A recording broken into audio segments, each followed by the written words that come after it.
1, 2, 3, start. Hallelujah, praise the Lord. దేవునికి స్తోత్రం. బాగున్నారా? మరొకసారి దేవుడిచ్చిన అవకాశాన్ని బట్టి దేవునికి వందనాలు చెల్లిస్తున్నాను. మరి ఈరోజు దేవుని వాక్యం వినడానికి సిద్ధంగా ఉన్నారా? రేపు మట్ల ఆదివారం.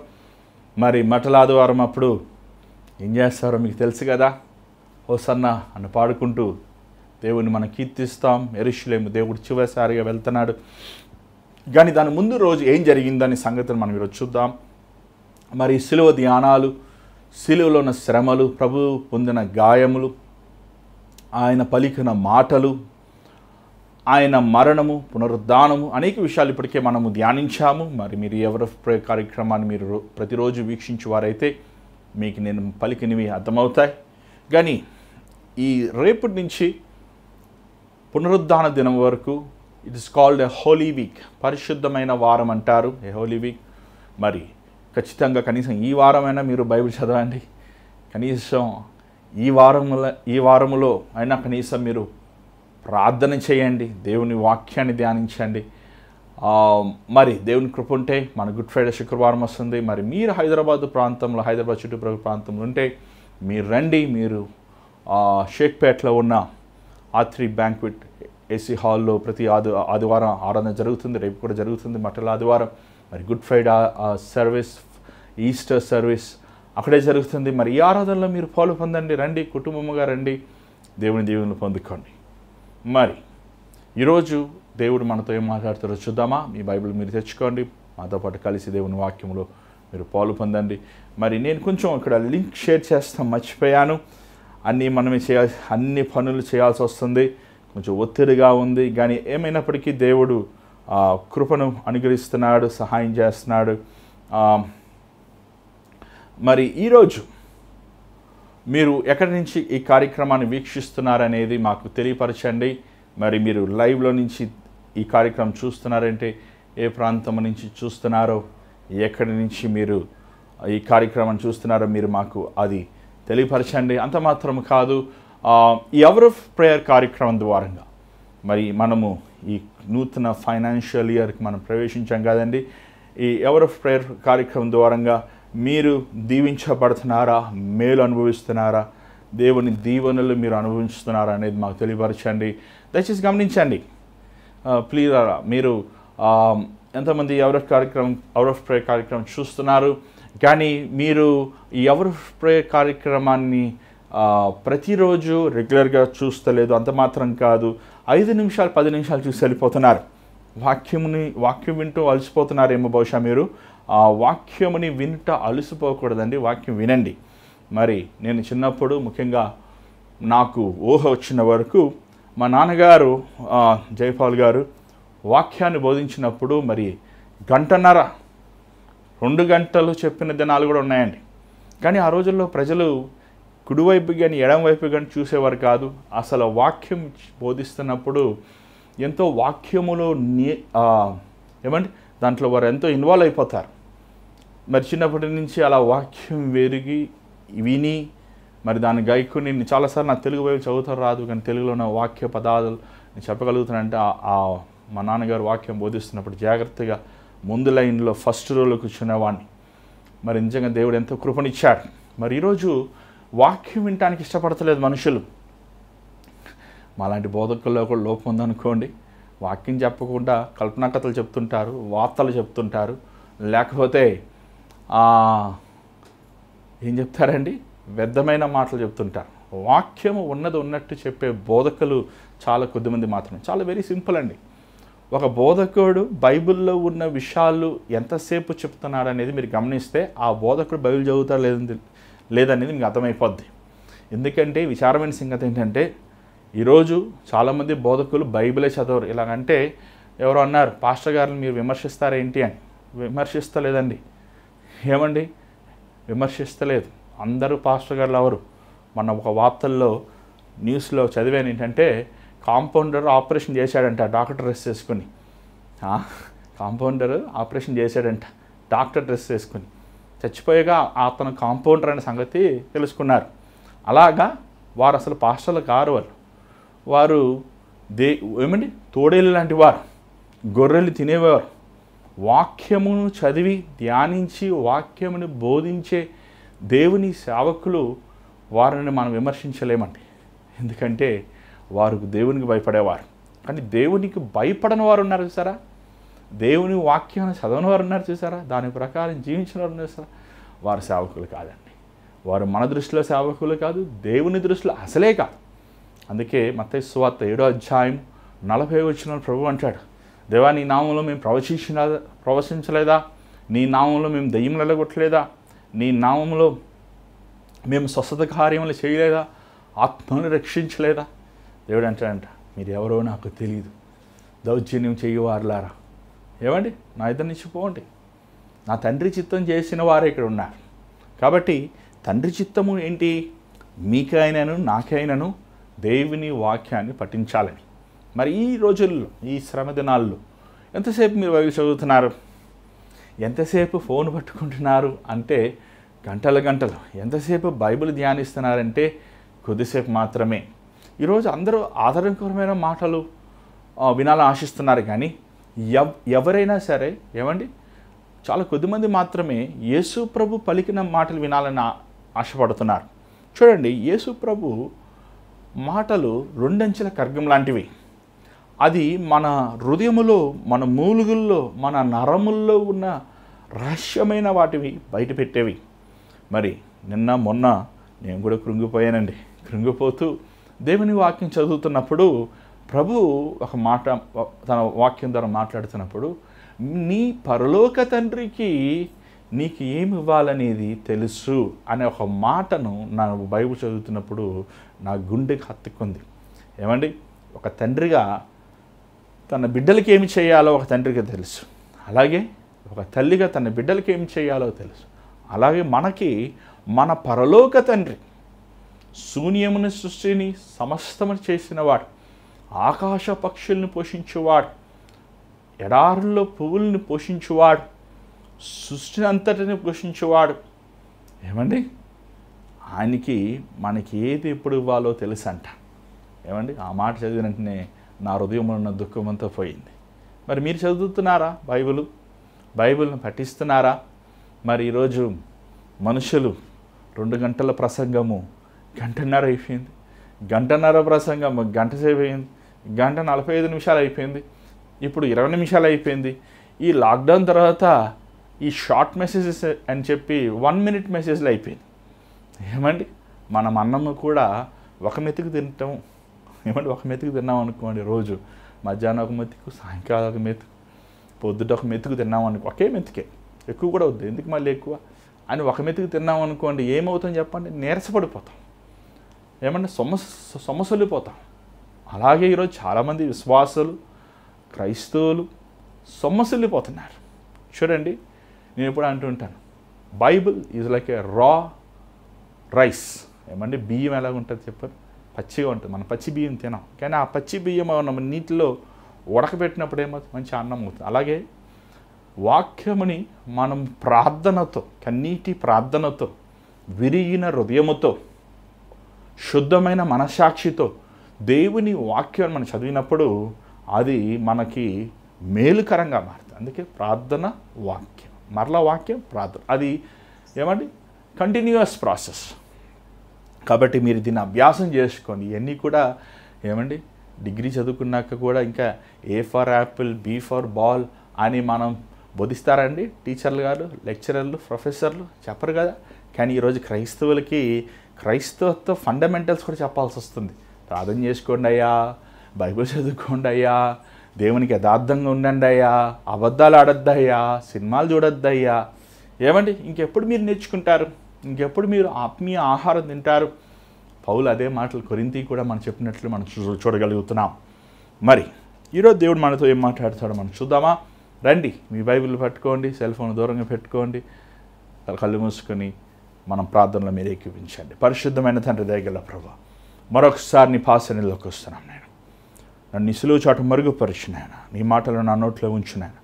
ఏ ఉద్దేశంతో అయితే, ఏ తలంపులతో అయితే ఈ అవర్ ఆఫ్ ప్రేయర్ కార్యక్రమాన్ని నువ్వు నడిపిస్తున్నావు తండ్రి, కృప చూపించాయా, సహాయం చేయి నాయన. తండ్రి, నేను బలహీనుడిని మాత్రమే ప్రభా, నీ రక్తముతో నన్ను కడిగి నీ మాటతో నన్ను నింపు నాయన. ఈ సమయాన్ని ఆశీర్వదించమని యేసు నామములో అడుగుచున్నాం తండ్రి, ఆమేన్. మరి యేసు ప్రభు యెరూషలేముకి వెళ్ళకముందు జరిగిన సంగతులు ఏంటనేది మనము ఒక మత్తయిలో చూస్తున్నాం, మళ్ళీ మిగిలిన అధ్యాయంలో కూడా మనం చూస్తున్నాం. కానీ మత్తయిలో చక్కగా దాని గురించి రాయబడినట్లు మనం చూడగలుగుతున్నాం. మత్తయి 20వ అధ్యాయము మీరు తీసుకున్నట్లయితే, మత్తయి 20వ అధ్యాయంలో మొదటి నుంచి 16 వచనములు ప్రభు ఒక ఉపమానం చెప్పినట్లు మనం చూస్తున్నాం. ఆ ఉపమానములు ఏంటంటే, అక్కడ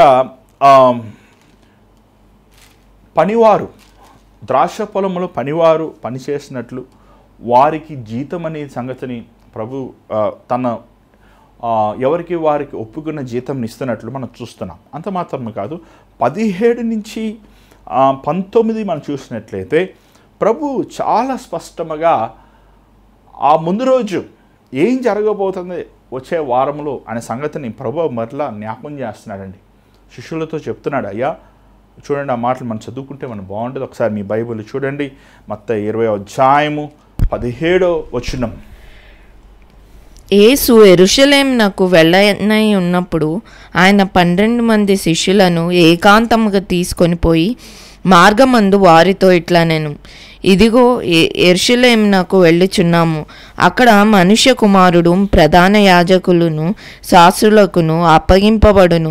వారు ఆయనకు మరణ శిక్ష విధించి ఆయనను అపహసించుటకును కొరడాలతో కొట్టుటకు సిలువ వేయుటకు అన్యజనులకు ఆయనను అప్పగింతురు.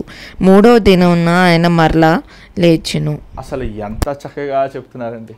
ఏమండి చాలాసార్లు అంటుంటాం మన పిల్లలతో, అట్టుపన్ను ఒలిచి నోట్లో పెడుతున్నట్టు చెప్తున్నప్పుడు అర్థం చేసుకోవేంట్రా అంటే ఎంత స్పష్టంగా ప్రభు చెప్తున్నాడు. మనిషి కుమారుడు అంటే ఎవరు? తనే. నేను అప్పచెప్పబడతాడు, మరణిస్తాడు, అవమానించబడతాడు, సిలువేయబడతాడు, 3వ దినమున పునరుద్ధానుడు అవుతాడు. ఎంత చక్కగా ప్రభు చెప్పాడు. అసలు ఇంత చక్కగా ప్రభు చెప్తున్నాడు. దారిలో ఉన్నారు వీరు, యెరూషలేము, అయ్యా యెరూషలేము వెళ్తున్నాము. మరి ఇంత చక్కగా చెప్పినప్పటికీ కూడా పేతురుకి కానీ, అంద్రేకి కానీ, నతానియేలుకి కానీ, బర్తలోమీకి కానీ, తోమాకి కానీ, యోహానికి కానీ, ఎవరి కనీసం ఒకరికైనా అరే ప్రభు చెప్తున్నాడు అని క్వశ్చన్, సరే డౌట్ అంటే క్వశ్చన్ అడగాలి కదండి. ఆ డౌట్ కూడా అడగలేదు. ఏదో ప్రభు వాక్కుంటాడు, పిచ్చోడు, ఆయన వాక్కుంటాడు. వీళ్ళ మనసు అంతా ఎక్కడ ఉంది తెలుసండి? రొట్టెలు ఎక్కడ దొరుకుతాయి, చేపలు ఎక్కడ దొరుకుతాయి, యోదయాస్కరితే డబ్బులు ఎక్కడ దొరుకుతాయి, కానుకలు ఎక్కడ దొరుకుతాయి. వీళ్ళ మనసు అంతా అక్కడే ఉంది, భూ సంబంధమైన వాటి మీద ఉంది మనసు. కానీ ప్రభు చెప్తున్నాడు, అయ్యా మనం యెరూషలేముకి వెళ్తున్నాం.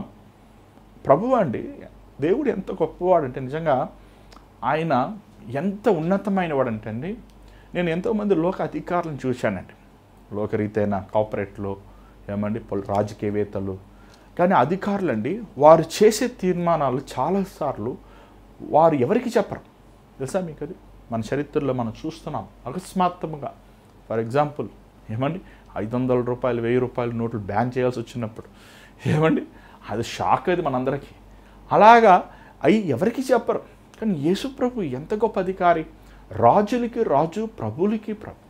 కానీ ప్రభు తన దాసులు, తన సేవకులు, తన శిష్యుల దగ్గర నుంచి ఏది దాయడంటే, అసలు ఒక స్నేహితుడితో మాట్లాడుతున్నట్టు చెప్పుకుంటాడు. ఒక స్నేహితుడు ఎలా తన మనసులోనే చెప్తామంటే, చాలాసార్లు మనం తన భార్యతో కానీ భర్తతో కానీ మన కొన్ని విషయాలు చెప్పలేదు, చెప్పరు, గొడవలు అవుతాయని చెప్పరు. కానీ అలాంటివి కూడా మన స్నేహితులతో చెప్తుంటాం. ఎందుకంటే స్నేహితుడు తీర్పు తీర్చడం, స్నేహితుడు దాన్ని చక్కగా మనకి ఆ సమయంలో ఒక ఆలోచన కానీ, ఓదార్పు కానీ, లేకపోతే మనల్ని ఆ సమయంలో మనకి ఒక ధైర్యం ఇచ్చేవారుగా ఉంటారు. అందుకే ప్రభు అంటాడు, నేను మిమ్మల్ని పనివారిగా పిలవలేదు కానీ మీరు నా స్నేహితులు అంటున్నాడు. ప్రభు మనతో స్నేహం చేస్తున్నాడు. అంత గొప్ప దేవుడు ప్రభు. ఎప్పుడు తన దాసులు, తన సేవకులు ఏది దాచాడన్నాడు, ఏది దాచిపెట్టాడు.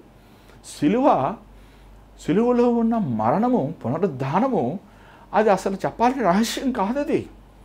అది ప్రభు పలుమార్లు చెప్పాడు. బైబిల్లో మనం 2 సార్లు 3 సార్లు చూస్తున్నాం. కానీ ఖచ్చితంగా దేవుడు దాన్ని అనేక సార్లు శిష్యులతో దాన్ని పంచుకున్నాడు. కానీ శిష్యులు గ్రహించలేకపోయారు. ఏమంటే ఇప్పుడు మనము చాలాసార్లు పిల్లలు స్కూల్లో వెళ్తుంటారు, కొంతమంది కాలేజీకి వెళ్తారు, కొంతమంది ఏమండి ఇలా ఉద్యోగం ట్రైనింగ్లు ఇస్తుంటారు. అప్పుడు మనకు అర్థం కాకపోతే ఏం చేస్తాం చెప్పండి? మనం అడుగుతాం, అని అర్థం కాలేదండి, దీన్ని ఏం చేయాలి, అవును కదండి? అలా అడగాలి కదా. వీరు శిష్యులు చాలా విషయాలు అడిగారు, కానీ ఈ విషయం దగ్గర మాత్రం వారు అడగలేదు. కానీ అడగకపోతే మానేసి వారు కృంగిపోయారు అనే సంగతిని మనం చూస్తున్నాం.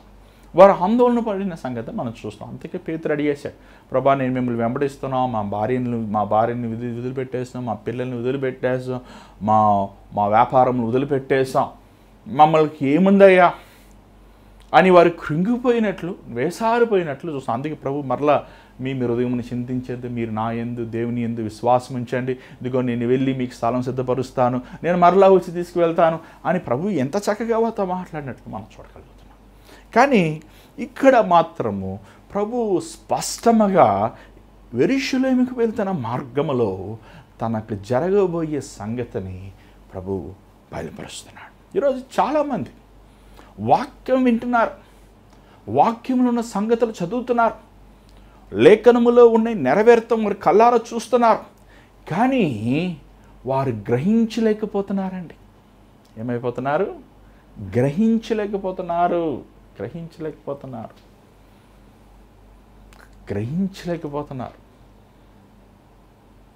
ఎంత భయంకరం! దేవుని కార్యములు గ్రహించలేకపోతున్నారు. ఎవరు వీరు? వీరు అన్ని జనులు కాదు, వీరు దేవునికి సమీపంగా ఉన్నవారు. ఎవరి పాదములైతే యేసుప్రభు కడిగాడు, ఎవరినైతే దేవుడు కోరుకున్నాడో, ఎవరైతే దేవుడు అభిషేకించారో, ఎవరైతే దేవుడు తన పరిచర్య కోసం, తన సేవ కోసం ఏర్పరిచారు, వారే వీరు. వీరు యేసుని ఎరిగిన వారు. వీరు 3.5 సంవత్సరములు ప్రభుతో నివసించిన వారు, ప్రభు ఆశ్చర్యమైన కార్యములు వారి నేత్రముల ద్వారా చూచిన వారు. ఏమంటే ఈరోజు మనము విశ్వాసముతో దేవుని వాక్యములు చదువుకుని నమ్ముతున్నాం, కానీ శిష్యులు వారి కళ్ళారా చూచారు. చనిపోయిన వారిని లేపుతాం, దయ్యములు పట్టిన వారిని విడిపిస్తాం, కుంటివారిని, గుడ్డివారిని, మోగవారిని స్వస్థపరుస్తాం, 5 రొట్టెలు 2 చేపలు ఏమంటే ఆశీర్వదిస్తాం, బహుజనముకి ఏమండి వాక్యమును ప్రకటించి. అసలు మాలాంటి బోధకుల వాక్యం ఏంటి? మీరు చాలామంది అంటున్నారు, ఏమండి మీరు ఇంత బాగా చెప్తారండి అయ్యగారు. నన్ను కాదులేండి, ఏమండి జనరల్ స్టేట్మెంట్. ఏమండి సేవకులు వాక్యం చెప్తున్నప్పుడు ఏమంటామండి, అయ్యా మీరు ఎంత చక్కగా చెప్తాను, కానీ మీరు చాలాసార్లు ఆ సేవకుడి మీద నేసైని చూడరు, మీరు ఆ సేవకుని చూస్తుంటారు. ఏమండి? కానీ యేసుప్రభువే ఆయన నోటారా ఎంత చక్కని వాక్యం అంటే వారు ఇంటికి వెళ్తే మర్చిపోయారంట. ఎవరి ఇంటికి వెళ్తే మర్చిపోతారండి? సాయంకాలం అవుతే అన్నందంతా మర్చిపోయారంట, పడుకుంటా మర్చిపోయారంట. అంత మధురమైన మాటలు, అంత ఉల్లాసపరిచే మాటలు, అంత ఆశ్చర్యమైన మాటలు యేసుప్రభు బోధిస్తారు. అలాంటి మాటలిని ప్రభు సూరకార్యాలు వారి కళ్ళారా చూచి ఈ విషయాన్ని అర్థం చేసుకోలేకపోయారు. ఏమని అంటున్నాడు? అక్కడ అర్థం చేసుకుని ఉంటే వారి ప్రవక్తన ఆ గెత్సెమని తోటలో వ్యత్యాసంగా ఉండేది. వారి ప్రవక్తన యేసు ప్రభు యొద్ద ఆ వారం అంతా కనీసం ప్రేమగా ఉండేది. వారు యేసు ప్రభు ప్రేమించలేదండి. ఏమండి? మనం ప్రేమించిన వారిని ప్రాణం పోయినా సరే మనం అని వదిలిపెట్టాం, కానీ వీరు యేసుని వదిలేశారు. సిలువలో ఒంటరిగా భరించాడు, ఒంటరిగా సహించాడు. ఎందుకు అంత బాధ ఆయనకి? కనీసం పేతురు కానీ, అంద్రేయ కానీ, తోమా కానీ, కనీసం శిష్యులందరూ, కనీసం అక్కడ ఉన్నవారు ప్రభు ద్వారా మేలు పొందినవారు, అయ్యా ప్రభువా నువ్వు భరిస్తున్నావు, నువ్వు మా కోసం మరణిస్తున్నావు అని కనీసం ప్రభు ఆ సిలువ దృశ్యంని వారు చూడలేకపోయారండి. పోగొట్టుకున్నారా అంత గొప్ప ధన్యతని, భాగ్యమని? మన బైబిల్లో చూస్తున్నాం, యోహాను మాత్రమే, అది కూడా కొంతసేపు తన సిలువ దర్శనం చూసినట్టు మనం చూడగలుగుతున్నాం. శిష్యులు అసలు ఎంత ఇంపార్టెంట్, ఎంత ముఖ్యత్వం అది పోగొట్టుకున్నారు. కారణం ఏంటంటే వారు మనసులు ముయ్యబడిందండి. ఈరోజు చాలామంది మనం ఈ వాక్యాలు వింటున్నాం, యూట్యూబ్లో వాక్యాలు వింటున్నాం, ఫేస్బుక్లో వాక్యాలు వింటున్నాం, మందిరాలకు వెళ్ళి వాక్యాలు వింటున్నాం, ఏమండి బైబిల్ చదువుకుంటున్నాం, పాటలు పాడుతున్నాం, గంతులేస్తున్నాం, కేకలేస్తున్నాం, హల్లెలూయా అంటున్నాం, ప్రైజ్ ద లార్డ్ అంటున్నాం, తలబట్టలు వేసుకుంటున్నాం, ఏమండి సులువు గుర్తులు వేసేసుకుంటున్నాం, అన్నీ చేస్తున్నాం, చెయ్యింది ఏం లేదు. కానీ మన హృదయములో ఏమండి హృదయం తలుపు వేసేసుకున్నాం. మనకి గ్రహించుకున్న ఒక ఫిలాసఫీ, ఒక థియాలజీ, ఒక సిద్ధాంతాలు మనం నమ్ముకుని క్రీస్తుని మనం బయట పెట్టేశాం. ఏమండి ఇదిగో ప్రభువా నా ప్రాణం ఇస్తానన్న పేతురు మారుబొంకాడు. నీకోసం కావాలంటే మేము హతసాక్షులని మరణిస్తే శిష్యులు పారిపోయారు. ఆ రోజు శిష్యులు ఎలాగున్నారో ఈరోజు క్రైస్తవులు అలాగున్నారు. Simple things. ఆదివారం మందిరానికి వెళ్తాం, సమయానికి మందిరానికి వెళ్తాం, ఉపవాస ప్రార్థనకి వెళ్తాం, మధ్యవారి ప్రార్థనకి వెళ్తాం, రోజు పొద్దులేసి దేవుని వాక్యం చదువుకుని ప్రార్థన చేసుకుని ప్రభు వైపు చూస్తాం, ప్రభు కోసం యథార్థంగా బ్రతుకుతాం, సత్యం బ్రతుకుతాం, కుయుక్తి తంత్రబుద్ధులు లేకుండా, అన్యాయం చేయకుండా, మోసం చేయకుండా పవిత్రముగా మీ జీవితం, అలాంటి బేసిక్ థింగ్స్ కూడా ఈరోజు విశ్వాసులు అనబడే దేవుని బిడలమైన మనలో లేని స్థితి మనం చూస్తాం. కారణం మన భక్తి మన ఆచారము పూర్వకంగా ఉంది, కానీ మన భక్తి క్రీస్తుకు సమర్పించే రీతిగా ఆయన అడుగుజాడల్లో శ్రమలైనను, శోధనలైనను, పోరాటాలైనను, బాధలైనను, అవమానములైనను, శ్రమలైనను ఎన్ని అయినప్పటికీ తట్టుకోలేని వారుగా మనం ఉంటున్నాం. కానీ యేసు ప్రభు ఎంత చక్కగా చెప్పేశాడు. అప్పుడే చెప్పాడు, నేను లేస్తాను, 3వ దినం లేస్తాను, నేను 3వ దినం లేస్తాను. ఆయన 3వ దినం లేచాక కూడా ఆ శిష్యులు ఎంత, క్షమించండి కొంచెం ఈ మాటను వాడాల్సిందే, పనికి మాలలో నచ్చా, దౌర్భాగ్యులు నచ్చా, యేసు ప్రభుని చూసి భయపడ్డారంట. భూతం అరే సముద్రం నడిపోతే భయపడతారంటున్నారు, అక్కడ భయపడ. మరలా ఆయనకు తోమాగారు ఒక ఆయన వచ్చాడు, నీ గాయాల్లో నా వేలు పెట్టి చూడాలి అంటే ప్రభువుతో చెప్పాడు కదయ్యా 3వ దినం లేస్తానని. ఈరోజు మనం బైబిల్ వింటున్నాం. ఇదిగో దేవుడు రాక త్వరలో ఉంది. ఎక్కడొస్తాడు, ఎక్కడుంటాడు, ఎప్పుడొస్తాడైనా, రాడైనా. ఏమండి ఈ లోకంలో సెటిల్ అయిపోవాలి, ఈ లోకంలో సర్వము. ఏమండి దేవుడు రాకడ వచ్చిందండి. జీతం తీసుకుని వస్తావా పరలోకానికి? నువ్వు నీ ఇల్లు వాకిళ్ళు మోసుకొని వస్తావా? నీ చదువు సంజలు నీ పరలోకం సహాయం చేస్తుందా? ఇలా మాట్లాడాను అనుకోండి, అన్న నీకు పిచ్చి పట్టిందని. అవును పిచ్చి అయ్యా. ఏమండి నీకే పిచ్చి, లోక పిచ్చి. ఓ వెర్రివాడా, ఈరోజు నీ ప్రాణంను పోగొట్టుకుంటే ఏం లాభం? నువ్వు చదువుకున్నావు, పెద్ద చదువు, నీకు 100 కోట్ల ఆస్తులు ఉన్నాయి, నీకు 10 తరాలు తినాల్సిన సొత్తు ఉంది, నువ్వు ఉద్యోగాలు చేసి మంచి పేరు సంపాదించుకున్నావు. కానీ ఈరోజు నువ్వు కళ్ళు మూస్తే పరలోకంలో ఉంటావా? ఆ నిశ్చయిత ఉందా? నేను ఎందుకు కళ్ళు మూస్తాను? నేను బ్రతుకుతాను కదా. ఏమండి నేను బ్రతుకుతాను కదా. నేను బ్రతకపోతే ఎవడు బతుకుతాడు? పిచ్చివాడు కదండి, వేరేవాడు కదండి. దేవుడు అంటున్నాడు, ఓ వెర్రివాడా, నీ ప్రాణము నీ ఎంత నుంచి తీసివేస్తే. దైవ భయమే లేదండి ఈరోజు మనుషులకి. దేవుడు అంటే భయం లేదు. ప్రభు ఎంత చక్కగా చెప్తే దాని తర్వాత శిష్యులు ఆడ మాట్లాడినట్లు కానీ, ప్రశ్నించినట్లు కానీ, ప్రభువుని అయ్యా ఏంటయ్యా నాకు అర్థం కాలేదయ్యా, దీని గురించి వివరించు ప్రభా అని అడిగినట్లు కానీ, ఎందుకంటే శిష్యులు అడుగుతున్నారు కానీ అడగలేదు. ఇక్కడ వారు మౌనంగా ఉంటున్నట్టు చూస్తారు. దాని తర్వాత 20వ అధ్యాయం నుంచి 28వ అధ్యాయంలో ప్రభు జబెదీ తల్లి మరి ఆమె ఎవరో కాదు, మరియా చెల్లెలు అంటున్నారు, వారు సలోమి అంట మనం చూడగలుగుతున్నాం. మరి వారు ప్రభుని అయ్యా ఒక ఉత్తమైన అడిగారు, చాలా చాలా విలువైనది అడిగారు. ప్రభా నా 2 బిడ్డలు. ఏమంటే ఈరోజు తల్లిదండ్రులు సేవకు పంపించండి మీ బిడ్డలు అంటే, సేవ చేస్తే ఏం చేస్తారా, ఉద్యోగం చేసుకోరా అంటున్నారండి. ఎంత దౌర్భాగ్యులండి. నీకు ఒక సేవకుడు వచ్చి వాక్యం చెప్పినప్పుడే కదా నువ్వు మారావు. ఒక సేవకుడు నీ కోసం కన్నీరు కార్చి ప్రార్థన చేసినప్పుడే కదా నువ్వు దేవునిలోకి వచ్చావు. అంటే నీ బిడ్డలు సేవ చేస్తే వారి జీవితాలు పాడైపోతావు అనుకుంటున్నావు. నీకంత హీనమైన ఆలోచన ఎందుకు వస్తుంది? అసలు దేవుని సేవ ఎంత ఉత్తమైనది. ఈ జబెదీ తల్లి అడుగుతుంది, అయ్యా నా 2 బిడ్డలకి 2 మందిరాలు కట్టించి ప్రభా, నా 2 బిడ్డలకి పెద్దోడికి 10 కోట్లు, రెండో వాడికి 10 కోట్లు, పెద్దోడికి ఒక గవర్నమెంట్ జాబ్, రెండో వాడికి గవర్నమెంట్ జాబ్. ఏమంటే 10th కూడా పాస్ కాదు, మళ్ళీ గవర్నమెంట్ జాబ్ కావాలి. ఏమంటే ఏమేమి కోరికలు అడుగుతుంటారో ఈరోజు తల్లిదండ్రుల పిల్లల గురించి. కానీ ఈ తల్లి చాలా ఉత్తమైన ప్రశ్న అడిగింది. ఏమనింది తెలుసా? ప్రభా, నా ఇద్దరు బిడ్డలు నీ రాజ్యములో కుడివైపు ఒకడు, ఎడమవైపు ఒకడు. చరిత్ర చెప్తుంది ఆమె చిన్నమ్మ అవుతుందని ప్రభుకి. మరియా తల్లి అంతే కదా మరి. కానీ ఆమె ప్రభువుని ప్రభువుగానే చూసింది. నిజంగా ప్రభు దానికి జవాబిచ్చినట్లు మనం చూస్తున్నాం. దాని తర్వాత 29 వారు ఆ యెరికో మార్గం నుంచి వస్తున్నారండి. ఎందుకంటే యెరూషలేంకి వెళ్తున్నారు. ఇట్ ఈస్ దట్ ప్రభు కావాలని యెరికోని టచ్ చేసుకుని వెళ్ళాడు. జనరల్గా యూదులు యెరికోకి వెళ్ళరు. యెరికో శపితమైన స్థలం. మనం బైబిల్లో మనం చూస్తున్నాం. యెహోషువ అంటాడు, యెరికో గోడలు తిరిగి కొట్టినవాడు శాపగ్రస్తుడు. యెరికో శపితమైనది. ఆకాని యెరికో వస్తువులు తీసుకుంటున్నప్పుడు దేవుని కోపం వచ్చిన స్థలం.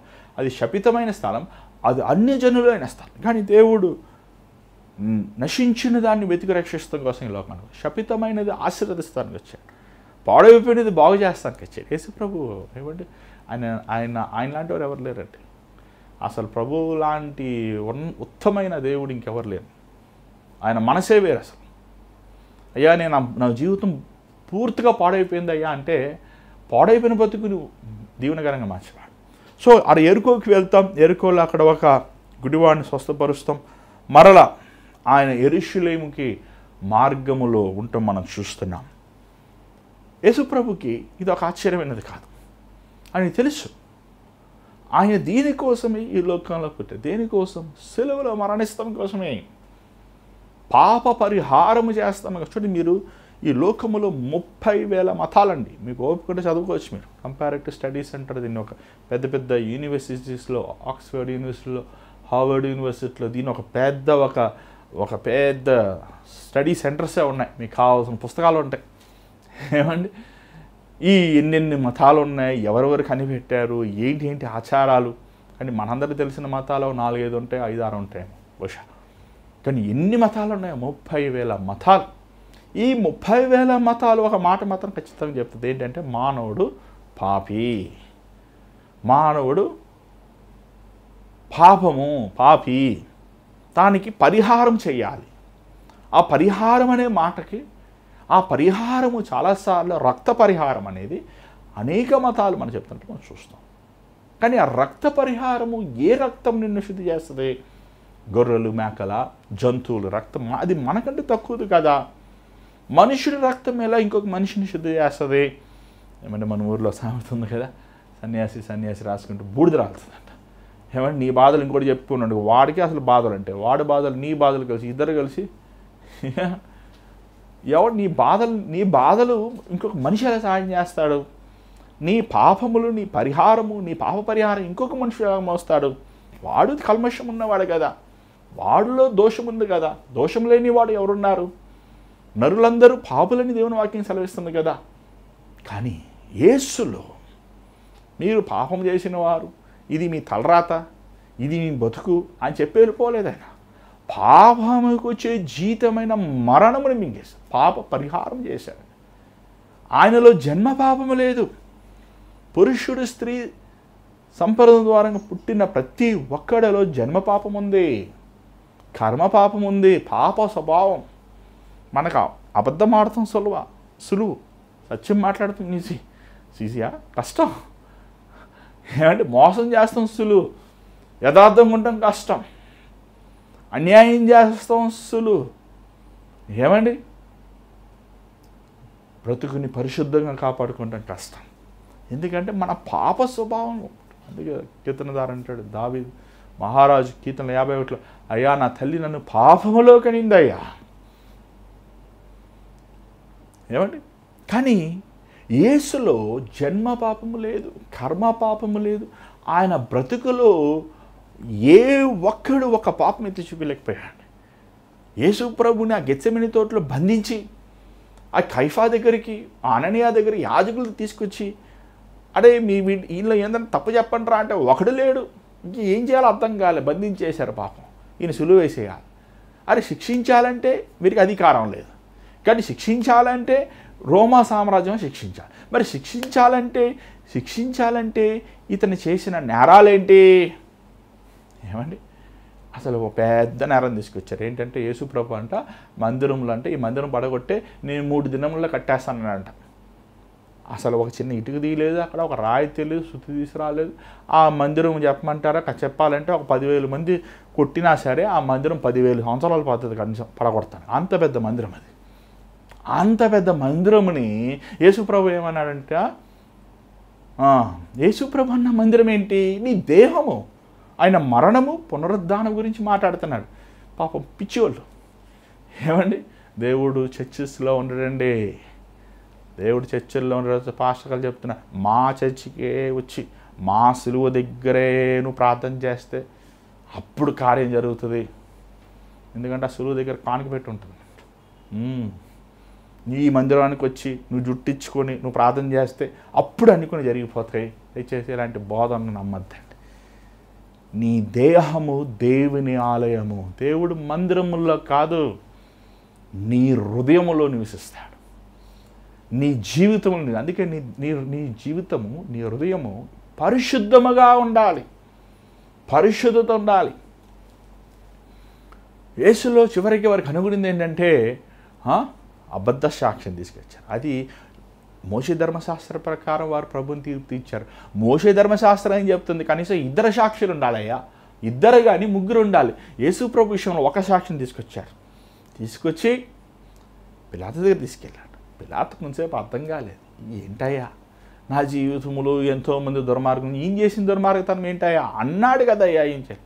నువ్వు లేదు, నువ్వు ఊరుకోము, నువ్వు ఈయనేమనేసి పాపం తప్పించుకుంటాను హీరో దగ్గర పంపించు. ఆయనకి ఇంకా అర్థం కాలేదు. ఏమంటాయా, రాత్రులు పడుకునేవారంటాయా నన్ను, ఈయనలో నేను ఏ దోషము కనుగోలేదు. పిలాతు అన్నాడు, హేరోదు అన్నాడు, మరల పిలాతు దగ్గర తీసుకొచ్చాడు. వారు అంతలోకి ప్రభువుని సిలువేయండి, కొరడాతో కొట్టండి. ఆ కేకలకి కొన్నిసార్లు చూడండి, మనం ఎంత యథార్థంగా ఉండాలనుకున్నా, మనం ఎంత కరెక్ట్గా ఉండాలనుకున్నా, ఈ పక్కవారు చేసే గొడవ నిమిత్తము మనం కూడా దాంట్లోకి మనం దిగిపోతుంటాం కదండి. ఒకసారి నేను 9వ తరగతి చదువుతున్నప్పుడు మా పీటీ టీచరు ఫుట్బాల్ టోర్నమెంట్ తీసుకెళ్తానని చెప్పి సినిమా హాల్కి తీసుకెళ్ళాను. నా బతుకులో అది ఫస్ట్ టైం సినిమా హాల్కి వెళ్తాం.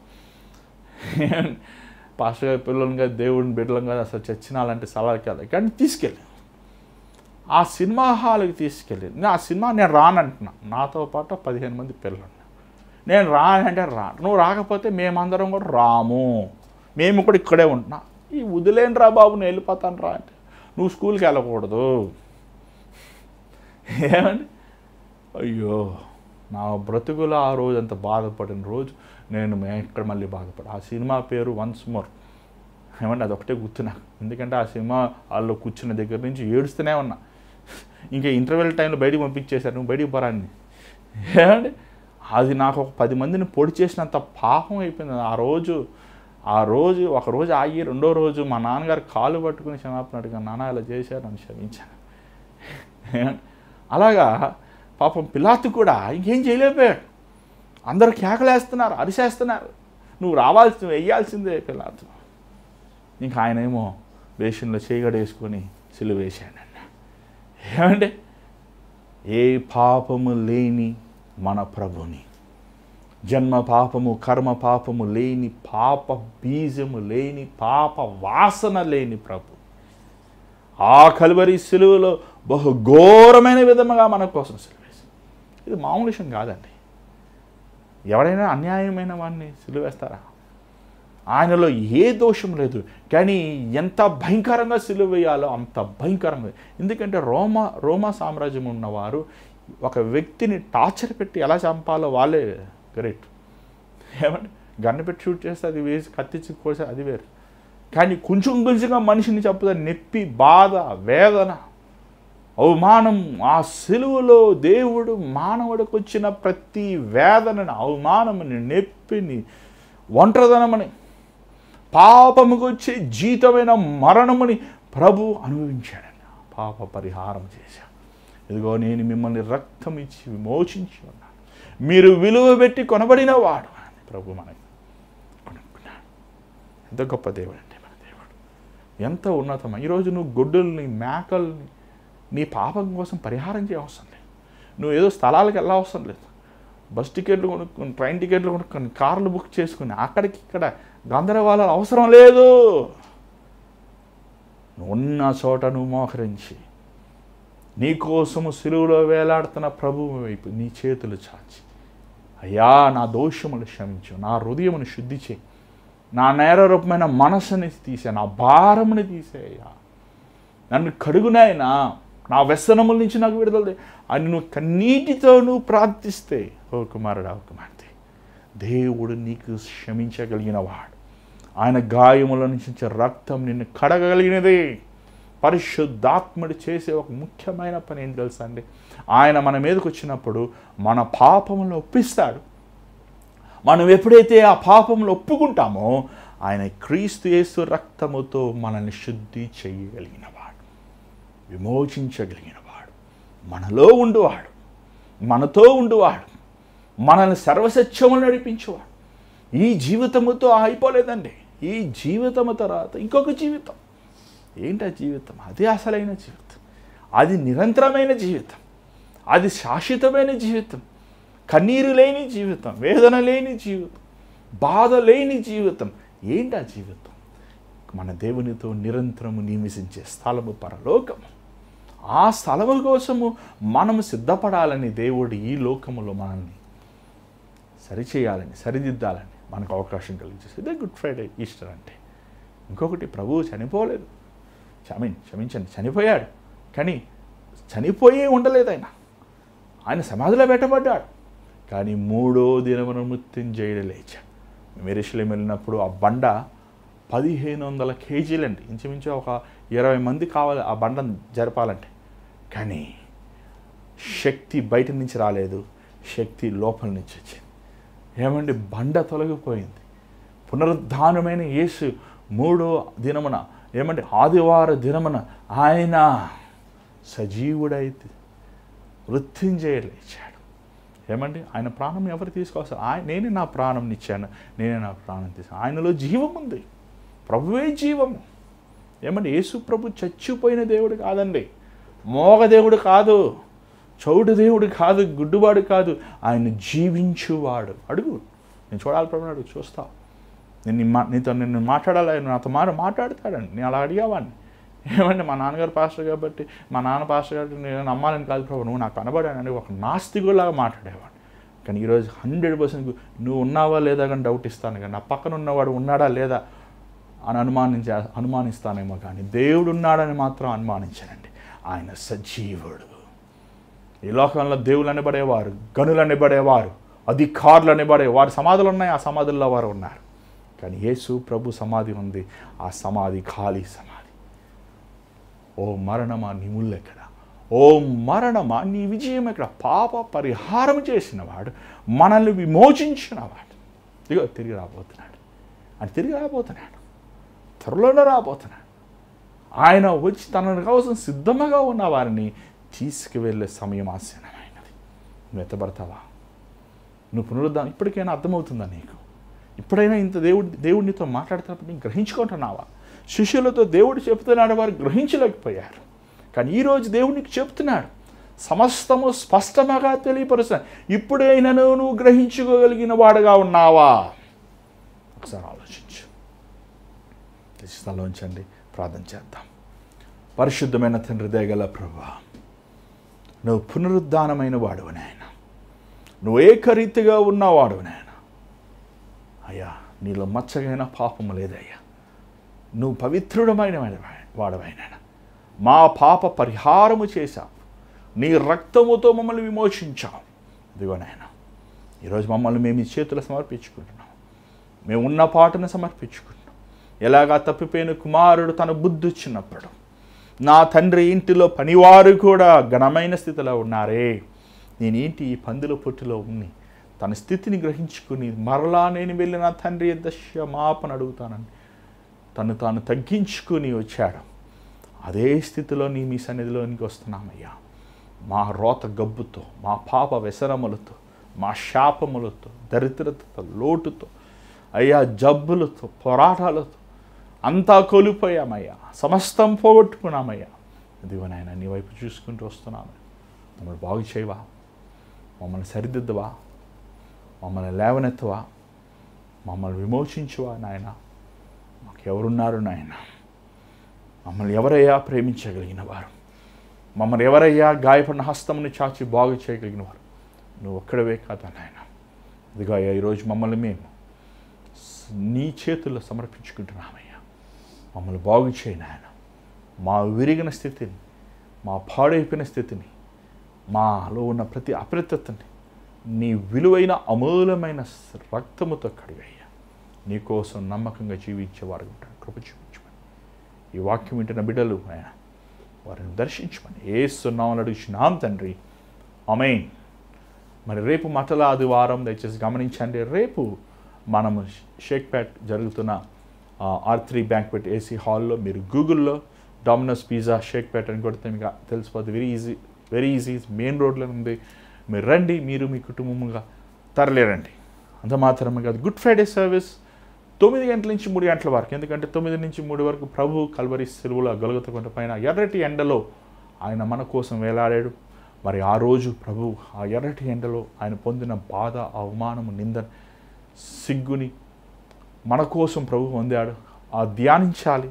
మనం ఎంత సులువు దగ్గరగా ఉంటామో అంత విరిగిన స్థితిలో ఉంటాం. దయచేసి ఆ రోజు ఆలస్యంగా రావద్దు. కనీసం ఆ రోజైనా ప్రభువుని గౌరవించండి. 9 నుంచి 3 గంటల వరకు ఆ రోజు గుడ్ ఫ్రైడే సర్వీస్ అదే హాల్లో R3 బ్యాంక్వెట్ ఏసీ హాల్లో షేక్పేటలో ఉన్న స్థలం జరుగుతుంది. అలాగే ఈస్టర్ ఆరాధన కూడా దయచేసి గమనించండి. ఈస్టర్ ఆరాధన కూడా జరుగుతుందండి. మరి ఈస్టర్ ఆరాధన మీకు అక్కడ టైం నాకు ఏం వేశారని నాకు కనబడలేదు. ఈస్టర్ ఆరాధన పొద్దుట 10 గంటల నుంచి 1 గంట వరకు ఈస్టర్ ఆరాధన మీరు పాలు పొందండి. ఈస్టర్ ఆరాధనలో మీరు మీ కుటుంబంగా రండి. మరి ఈస్టర్ తెల్లవారుజామునే సమాధులకు వెళ్ళి చాలామంది క్యాండిల్ వెలిగించి సున్నాలు కొట్టేసి వస్తారు. ఓకే, కొడితే కొట్టారు, వెలిగిస్తే వెలిగించారు, కానీ జ్ఞాపకం చేసుకోండి, ఒకరోజు నువ్వు నేను కూడా అక్కడ సమాధి చేయబడతాం. కాబట్టి దేవుడిచ్చిన జీవితాన్ని యథార్థంగా నమ్మకంగా మనం వాడదాం. పునరుద్ధానమైన యేసుని మనం ఆరాధిద్దాం. ఆ రోజు రండి, మీ కుటుంబంగా రండి. మరి ఈ భారమైన పరిచర్లో దేవుడు మిమ్మల్ని ప్రేరేపిస్తాయి. ఎంతోమంది మేలు పొందుతున్నారు ఈ పరిచర్ ద్వారంగా. ఎంతోమంది మీ ప్రార్థన విన్నపములు తెలియపరుస్తున్నారు. కష్టం వచ్చినప్పుడు మాత్రం కరెక్ట్గా ఫోన్ చేస్తున్నారు. దయచేసి జ్ఞాపకం చేసుకోండి, ఈ పరిచర్య ద్వారా మీరు మేలు పొందుంటే, దీవించబడి ఉంటే, ఆశీర్వదించబడి ఉంటే, అది ఏ పరిచర్య అయినప్పుడు, వాక్య పరిచర్య అయినప్పటికీ, లేకపోతే వ్యక్తిగత ప్రార్థనలు అయినప్పటికీ, ఏదైనప్పటికీ మీరు ఈ పరిచర్యను పోషించాల్సిన బాధ్యత ఉందని జ్ఞాపకం చేసుకోండి. ఎందుకంటే ఈ భారమైన ఈ పరిచర్యలో ఎంతోమంది మీరు వెనకాడుతున్నారు, దేవుడికి ఇచ్చే విషయంలో నమ్మకంగా లేరు. అందుకే వాళ్ళు ఈ పరిచర్యని కుంటుకుంటూ, ఈడ్చుకుంటూ భారముగా ముందుకు సాగిస్తున్నాం. మరి ఈ విషయంలో మీరు ప్రార్థన చేయండి. మరి దేవుడు తన చిత్తములో చేసే సేవని కొనసాగించేలాగా, ముఖ్యంగా నాకు, నా కుటుంబానికి, నా భార్య, నేను ఇద్దరం కలిసి లైవ్ ఇస్తున్నాం. ఒకరిద్దరు సహోదరులు సహాయం చేస్తున్నారు. మరి వారికి కూడా దేవుడి కృప చూపించేలాగా, ఈ పరిచయం నడిపించేలాగా, అంతం వరకు దేవునికి నమ్మకం ఉండేలాగా మీ అనుదిన ప్రార్థనలో జ్ఞాపకం ఉంచుకోండి. దేవుని చిత్తమైతే రేపు కలుసుకుందాం. అంతా God bless you. Good night.